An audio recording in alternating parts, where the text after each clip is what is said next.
Mais, Régine, dépêche-toi un peu. Je suis déjà en retard, et j'ai beaucoup de trucs à aller régler là à l'entreprise. Vous les femmes, je ne vous comprends pas du tout. Même pour les simples choses, il faut toujours mettre beaucoup de temps. Ah. Regarde. On commence même à m'appeler. Chut. Oui, allô, je vous écoute. Seigneur Jésus-Christ de Nazareth. Quoi? Tu dis quoi? Attends. Est-ce que tu as des informations sûres? Est-ce que tu as bien vérifié les informations, ou bien tu es en train de parler pour parler? Hein? Réellement? Mon cœur. Je suis fini, mon Dieu.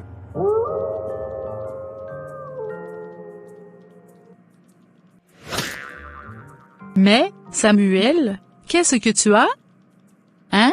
Mes frères et sœurs, vous n'allez pas croire ce qui vient de se passer, cette histoire ne fait que commencer. Alors, mes bien-aimés, cette vidéo est le fruit de plusieurs heures de travail.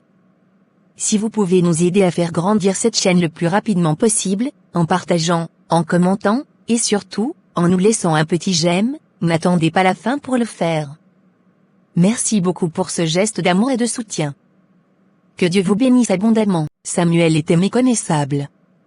Assis, le regard perdu, il semblait porter tout le poids du monde sur ses épaules. Régine, inquiète, s'approcha doucement. Samuel, qu'est-ce qui ne va pas? Tu me fais peur. Régine, je suis fini. Le secrétaire vient de m'annoncer que les 2 bateaux qui transportaient ma marchandise ont fait naufrage. Tout, absolument tout a coulé. Quoi? Mais, comment est-ce possible? Samuel, respire d'abord. Comment veux-tu que je respire? J'avais mis tout mon capital dans cette importation. Je voyais déjà mes 3 nouveaux magasins, je savais comment j'allais tout organiser. Mais là, tout est gâché. Comment je vais recommencer à zéro? Tu imagines ce que j'ai traversé pour réunir cet argent? Écoute-moi. Si tu continues à paniquer comme ça, tu risques de faire une crise. Calme-toi. Peut-être que ton secrétaire s'est trompé, peut-être qu'il n'a pas vérifié les informations correctement. Ce qu'il nous faut maintenant, ce sont des informations exactes. Pas la panique. Régine, je ne sais vraiment plus quoi faire. Pourquoi cette situation n'arrivait pas quand je commandais un seul wagon? Pourquoi maintenant, alors que j'ai mis toute ma vie dedans? Non, je suis perdu. D'accord.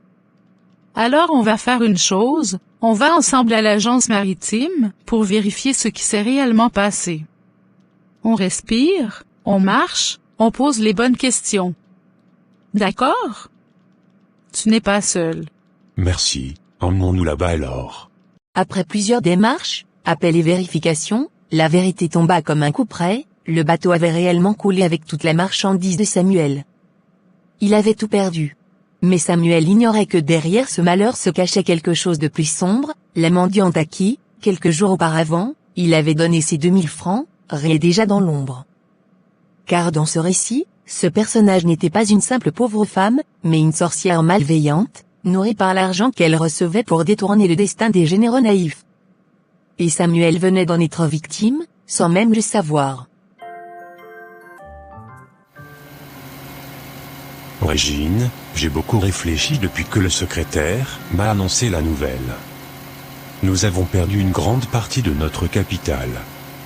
Les 2 bateaux qui transportaient nos marchandises ont fait naufrage, et cet accident a vraiment fragilisé l'entreprise. Alors, j'ai pensé à quelque chose. Pour éviter que notre société tombe en faillite, nous pourrions vendre une partie de nos biens, par exemple la voiture, ou même certains terrains. Tout cela pourrait nous aider à renforcer l'entreprise, pour qu'elle continue de fonctionner, même si ce ne sera pas comme avant. Tu as tout à fait raison, Samuel. On doit agir rapidement. On peut vendre la voiture, certains terrains, même d'autres biens que nous n'utilisons pas, mais pas la maison. Cette maison, nous avons trop investi dedans. La vendre serait une grosse perte, Et revenir vivre en location dans cette ville nous coûterait encore plus cher à long terme. Il faut être prudent. Vendons d'abord une partie de nos biens pour renforcer l'entreprise, et gardons la maison. Elle est notre stabilité. D'accord, tu as raison. Faisons comme ça. Demain, j'irai à l'agence, tu sais, celle qui s'occupe des constructions, vente de maisons, terrains et même de voitures. Je vais leur proposer nos biens à vendre. Dès que tout sera en ordre, on pourra redresser l'entreprise. Régine a donné une bonne idée, c'est vrai. Vendre certains biens pour renforcer l'entreprise, c'est logique. Mais, quand je fais mes calculs, je vois bien que ça ne suffira jamais. Le capital restera trop faible. Même si je vends la voiture, même si je liquide d'autres petites choses, on n'atteindra pas le montant qu'il faut pour relever l'entreprise. La vérité, c'est que pour que le capital soit vraiment solide, il faut aussi vendre la maison. Régine refuse, elle tient cette maison plus que tout. Et je comprends. Mais si je laisse les choses comme ça, c'est notre entreprise qui va s'écrouler. Et si l'entreprise tombe, tout tombe. Alors, je vais devoir la contourner. Juste cette fois. Je vais prendre les documents de la maison, discrètement, et je vais aller finaliser la vente sans qu'elle le sache. De toute façon, dans moins d'1 an, la nouvelle marchandise va arriver. Et avec l'argent de la maison, je pourrai acheter un terrain. Mieux encore, je ne vais pas directement vendre le terrain. Je vais plutôt le déposer à la banque comme garantie, pour obtenir un bon crédit. Avec ce prêt, j'augmenterai le capital, j'aurai enfin une somme considérable pour relancer l'entreprise. Ensuite, en quelques mois seulement, je rembourserai la banque grâce aux bénéfices. Et quand tout ira mieux, je récupérerai les documents du terrain, et on recommencera la construction de la nouvelle maison, tranquillement, sans que Régine ne soupçonne rien. C'est un sacrifice temporaire, mais c'est pour notre avenir. Oui. C'est la seule solution. Ah, mais c'est Samuel. Mon frère, ça fait plusieurs jours qu'on ne vous avait pas vu ici. Nous sommes vraiment heureux de vous revoir. Alors, dites-moi, comment évoluent vos affaires dans votre entreprise? Honnêtement, monsieur Alexis, ça ne va pas du tout, pas du tout. Dernièrement, j'avais commandé une grande quantité de marchandises, dans 2 bateaux. Mais les 2 bateaux ont coulé. J'ai tout perdu, absolument tout. Hein? Samuel, je suis vraiment désolé, mon frère. Je ne savais pas que tu traversais une situation aussi difficile. C'est vraiment dur, très dur. Oui, ça a été un coup terrible. Mais avec le temps, on a essayé de tenir. Dieu nous a fait grâce. C'est justement pour cela que je suis venu aujourd'hui. Voici les documents de ma maison, de ma voiture, et d'autres biens. Je voudrais que vous m'aidiez à vendre tout cela au meilleur prix possible. J'ai besoin de récupérer un montant raisonnable pour relever mon entreprise, qui a connu une énorme perte ces derniers temps. Samuel, mon frère, tu es un homme courageux. Ne t'inquiète pas. Donne-moi seulement les papiers. Nous allons t'aider à vendre ces biens rapidement et à un bon prix. Et dans quelques jours, tu recevras ton argent. Ce que tu fais là, c'est la bonne décision. Dans la vie, le vrai problème n'est pas de tomber. Non. Le problème, c'est de rester à terre. Mais toi, tu te relèves. Tu veux reconstruire, recommencer, continuer ton voyage, je respecte énormément ton courage. Tu vas t'en sortir, Samuel. Tu vas te relever plus fort qu'avant. Merci beaucoup, monsieur Alexis. Vos paroles me donnent vraiment de la force. À cet instant, Samuel croyait que ses problèmes pouvaient se résoudre par des moyens purement humains. Pour lui, vendre ses biens, manipuler, cacher la vérité, tout cela semblait être la seule issue. Mais ce qu'il ignorait, c'est que le combat qu'il traversait n'était pas charnel. Ce qui se passait dans sa vie était spirituel. Et tant qu'il chercherait des solutions charnelles à un combat spirituel, il ne ferait qu'aggraver sa situation. Samuel, dis-moi la vérité. Tu es devenu fou ou quoi? Je savais que quelque chose n'allait pas. Mon instinct ne me trompe jamais. Régine, pourquoi tu parles comme ça? Qu'est-ce qui se passe encore? Ne fais pas semblant. Pendant un mois je cherche les documents de la maison. Toujours ils sont ici, et maintenant ils ont disparu. Comme la voiture, et comme le terrain. Tout disparaît dans cette maison sauf toi. Samuel, dis-moi où sont les documents de la maison. Régine, calme-toi. Je peux t'expliquer. M'expliquer quoi? C'était prévu de vendre seulement la voiture, les terrains et d'autres biens, mais pas la maison. Maintenant toi tu as vendu aussi la maison? Tu veux nous laisser à la rue Samuel? Réponds-moi. Où sont les documents? Je ne les ai pas vendus. Ne t'inquiète pas, je les ai seulement hypothéqués pour prendre un peu d'argent. Après, on va me les remettre. Hypo, quoi? Samuel, tu as hypothéqué notre maison? Sans me prévenir? Tu joues avec la vie de ta femme et de tes enfants comme si on était des marchandises? Régine, écoute. Je voulais sauver l'entreprise. Je voulais nous éviter la faillite. Je n'avais plus le choix. Tu n'avais plus le choix? Et moi alors? Je ne suis plus ta femme? Je ne suis plus ton partenaire? Même en prison les gens demandent la permission avant de prendre ce qui ne leur appartient pas. Toi, tu prends les biens de toute une famille, en cachette. Je voulais te protéger, Régine. Me protéger? De quoi? De ta propre irresponsabilité? Samuel, on ne protège pas sa famille en risquant de la jeter dehors. Tu deviens un étranger dans ta propre maison. Je peux arranger les choses, donne-moi du temps, s'il te plaît. Le temps? Le temps n'arrange pas les bêtises, Samuel. Ce sont les choix qui arrangent. Et toi, tu n'as pas choisi ta femme. Tu as choisi l'argent. Régine, je ne veux plus t'entendre maintenant. Si tu veux sauver cette famille, tu vas commencer par être honnête. Et sache une chose, si cette maison disparaît, je disparais avec les enfants. Cette femme.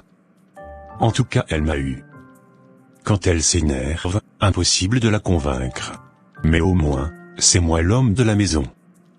Donc c'est à moi d'assurer la bonne marche de la maison. Aujourd'hui elle ne comprend pas encore ce que je fais, mais quand ça va payer, tu verras comment elle sera excitée.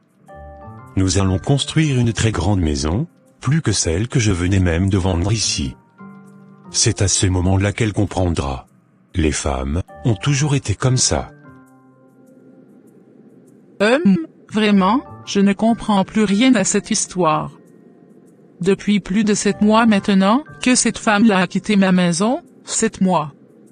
Et malgré tout ce temps, personne, je dis bien personne, n'a accepté d'habiter ici. Mais comment est-ce possible? Avant, cette maison ne restait jamais vide. 2 jours seulement, et les gens se bousculaient pour demander le prix.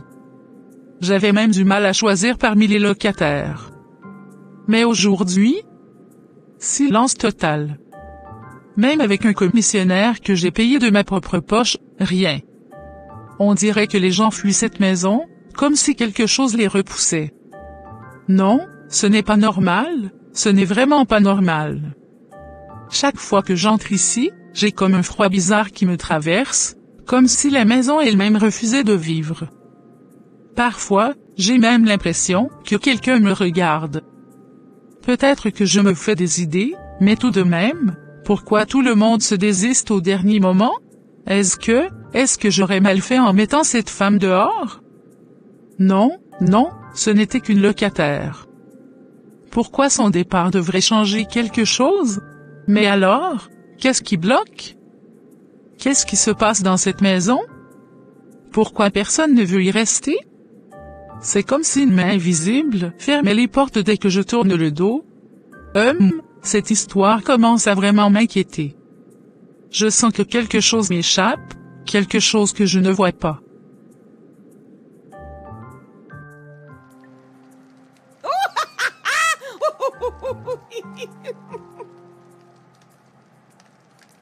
Ah, Madame Judith.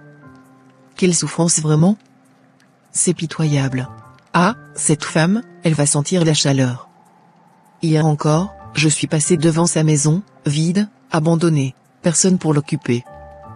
Plus d'1 an déjà et rien du tout. Qu'elle sache que ce ne sont pas toutes les personnes qu'on jette dehors comme des chiens. Fini la récréation. Elle va souffrir, jusqu'à être obligée de mettre sa maudite maison en vente, mais même en la vendant, elle ne trouvera personne. Elle va monter, descendre, courir partout, mais sa maison restera comme un désert. Pendant que ma villa, elle, est déjà terminée. D'ailleurs je suis sûr, dans quelques jours, on va même m'appeler pour me dire que tout est achevé et même meublé. Ah, le jour où je dormirai dans cette villa, je ne goûterai plus jamais à la souffrance.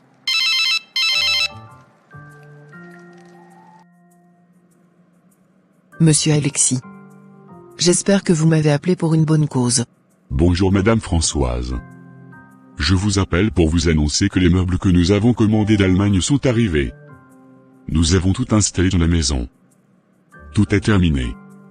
Vous pouvez passer récupérer les documents, la clé, et inspecter la maison. Elle est prête pour être habitée dès aujourd'hui, à midi. Très bien, monsieur Alexis. J'arrive dans quelques minutes. Monsieur Alexis, j'espère que vous m'avez fait du bon travail. L'argent que je vous ai donné pour acheter les meubles, j'espère que vous ne l'avez pas bouffé pour aller m'acheter des choses de la Chine. Moi je vous ai demandé des meubles durables. Madame Françoise, je n'ai rien à vous prouver avec des paroles. Vous verrez vous-même. Vos yeux vont décider si le travail est bon, et si les meubles sont d'origine ou piratés. Allons-y. Très bien. Amenez-moi à la maison. J'ai hâte de voir ce que vous avez fait. La voiture est prête, nous pouvons partir.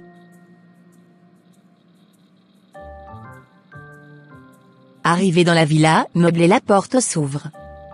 Françoise entre. Ses yeux s'écarquillent. Elle touche les meubles, regarde les décorations, avance dans le salon comme si elle marchait dans un rêve.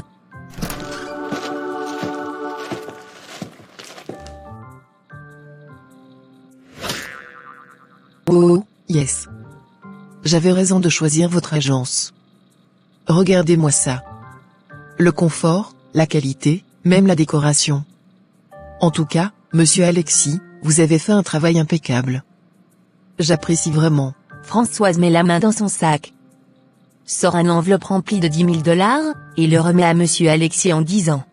Alors, pour vous féliciter du bon travail que vous avez fait, voilà une enveloppe de 10 000 $, comme votre bonus. Vous avez fait un bon travail vraiment, et j'apprécie énormément. Merci madame. Tous les documents sont ici. Et encore félicitations pour votre nouvelle villa. Alexis s'en va. Françoise reste seule dans la maison, souriant comme une reine. La nuit tombe. Françoise retourne une dernière fois dans son ancienne petite cage où elle vivait avant, pour la dernière fois. Aujourd'hui, je veux faire une dernière expérience. Je vais dormir encore une fois dans cette petite cage, ressentir pour la dernière fois ce froid qui m'a tué, pendant des années, c'est ma manière de dire adieu à la misère. Parce que ceux dont je veux voler les étoiles, maintenant, c'est ici qu'ils vont finir, pendant que moi, je veux vivre dans une villa, me reposer, goûter enfin à la paix. Non, aujourd'hui je dois voir ce monsieur Alexis. Il doit me dire clairement s'il est devenu incapable de me trouver quelqu'un pour louer ma maison. Depuis que je leur ai confié cette mission, toujours impossible, toujours des promesses, mais je ne vois absolument personne pour venir y habiter. Je ne peux plus continuer comme ça, une maison vide pendant autant de temps? Non, non. Il doit m'expliquer ce qui se passe. S'il n'est plus capable, je vais chercher une autre agence, un autre commissionnaire, quelqu'un d'efficace. Ce n'est pas normal, ce n'est vraiment pas normal. Madame Judith entre dans le bureau sans même attendre qu'on l'invite à s'asseoir. Elle parle avec frustration. Monsieur Alexis, vous m'avez trop retardé. Depuis que je vous ai confié la mission de me trouver un locataire, toujours rien. Voilà qu'une année entière vient de passer, et nous avons même entamé une deuxième. Finalement, vous voulez que ma maison reste déserte ou quoi? Madame, franchement, je ne comprends pas non plus. Nous trouvons des gens, nous leur présentons votre maison, ils visitent, et sur place tout semble aller. Ils promettent même, oui, nous allons nous organiser pour venir avec la garantie et rencontrer la propriétaire. Mais dès qu'ils partent, c'est fini. Ils n'appellent jamais, ils ne reviennent jamais. C'est comme s'ils changeaient d'avis en chemin, je suis aussi étonné que vous. D'habitude votre maison ne reste même pas 2 jours vide. Voilà ce qui me dépasse. Parfois je ne cherche même pas de commissionnaire, ce sont les gens eux-mêmes qui viennent me supplier pour habiter dans cette maison. Mais cette fois-ci, je ne comprends rien. Qu'est-ce qui se passe vraiment? Madame, nous allons encore fournir beaucoup d'efforts. On ne va plus négliger votre dossier, je vous le promets. Faites vraiment l'effort, monsieur Alexis. Les choses sont compliquées pour moi en ce moment. Cette maison-là, c'est elle qui me soutient un peu. Je ne comprends pas pourquoi elle refuse les locataires comme ça. Pourquoi cette situation m'arrive maintenant? Je suis perdue. Ce que Madame Judith ignore, c'est que son combat n'est pas charnel. Elle s'inquiète, elle blâme l'agence, mais la racine du problème est ailleurs. Françoise, dans sa colère, avait fait des incantations contre cette maison. Et depuis ce jour, tout visiteur ressent un dégoût étrange, un rejet inexpliqué. Ce que Judith vit est spirituel, mais elle cherche la solution du côté des hommes. Ah Françoise, toi-même tu sais que tu es une femme forte. Enfin le jour J est arrivé. Au revoir la misère, adieu cette cage où je vivais comme une prisonnière. Chaque fois qu'il pleuvait, c'était la fuite d'eau, la boue, l'humiliation, même la nuit, je ne pouvais pas dormir tranquille. Maintenant, fini tout ça. Là où je vais habiter, même s'il pleut toute la nuit, je ne serai même pas au courant. C'est seulement le matin, quand je sortirai sur mon beau carrelage, que je verrai s'il y avait des, comment on dit encore? Ah oui. Des mers d'eau, des flaques, voilà le mot. Mais dans les beaux quartiers, même ces flaques-là sont rares. Les routes sont bien terrassées, bien arrangées, vraiment, la vie qui m'attend sera merveilleuse. Je m'en vais chercher un taximent maintenant. Direction ma nouvelle demeure.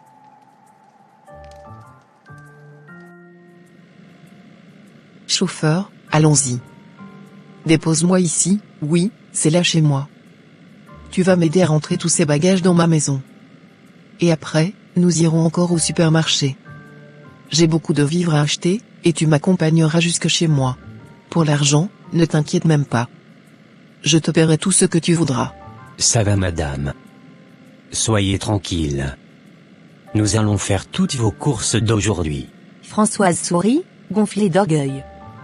Elle se comporte comme une reine qui vient de monter sur son trône. Françoise descend de la voiture. Devant le supermarché, elle éclate de rire toute seule.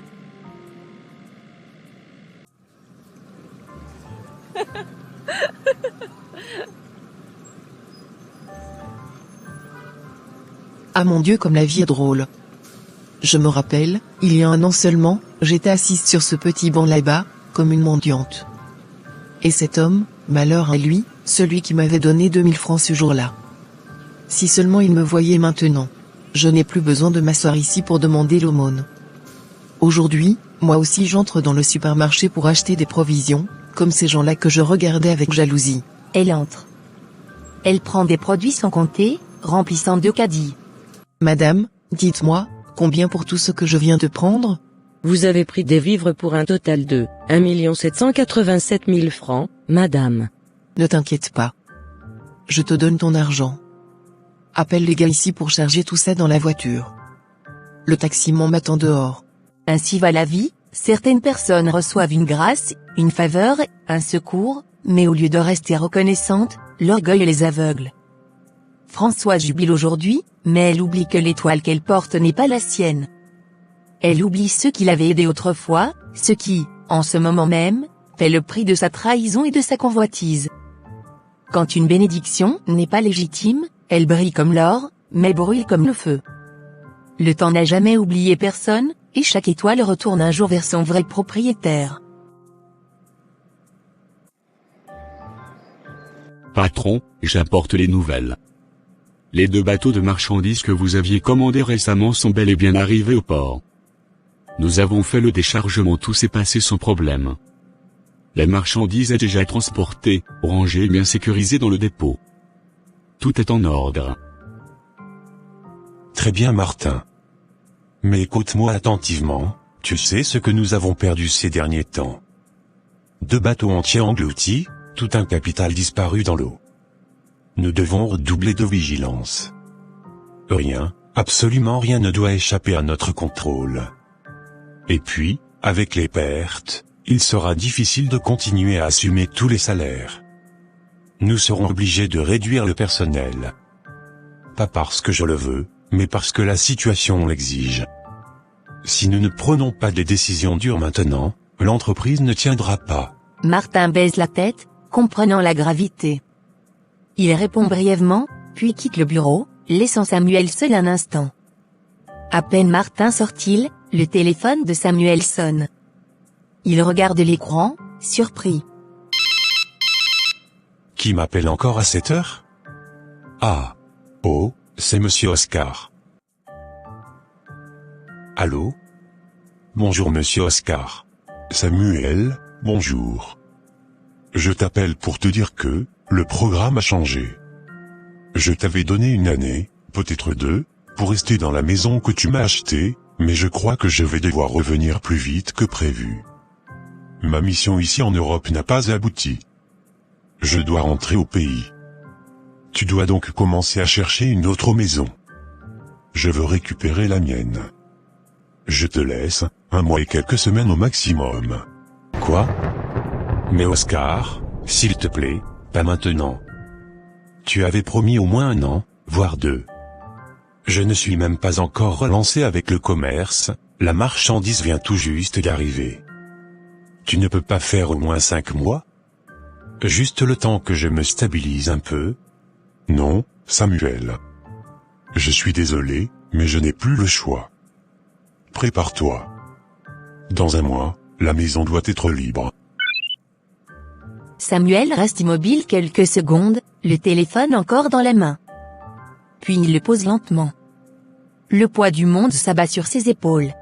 Ah Seigneur, les choses viennent encore de se compliquer. Où irai-je avec ma femme et mes enfants? Et Régine, qu'est-ce qu'elle dira? Elle avait refusé de vendre cette maison, si elle entend encore qu'on doit déménager, mais c'est quoi cette vie? La marchandise vient juste d'arriver, je n'ai rien vendu encore. Maintenant il faut que je paie encore une garantie, le loyer, les charges, et dire que ce monsieur m'avait rassuré qu'il ne viendrait pas avant 1 an ou 2. J'avais déjà un plan, travailler dur pendant 2 ans, lancer la construction, mettre au moins les toits, même si ce n'était pas fini, j'allais me débrouiller. Mais non. Il change le programme comme ça, sans prévenir.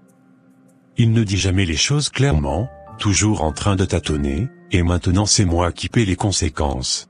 Mon Dieu, jusqu'où iront ces complications? Pourquoi tout est si difficile pour moi? Ainsi s'achève le 2e épisode de cette histoire où les ombres ne cessent de poursuivre Samuel. Les problèmes continuent de s'empiler sur sa vie, comme si une force invisible tirait les ficelles de son destin. Et pourtant, derrière toute cette agitation, une vérité demeure, l'étoile de Samuel ne lui appartient plus. Quelqu'un d'autre l'utilise, quelqu'un d'autre récolte la lumière qui devrait lui revenir. Les 2 bateaux sont enfin arrivés. La marchandise est intacte.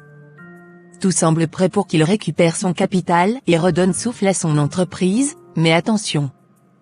Quand l'étoile d'un homme est volée, même les bonnes nouvelles peuvent cacher un autre scandale. Un scandale plus grand, plus violent, plus humiliant que le premier.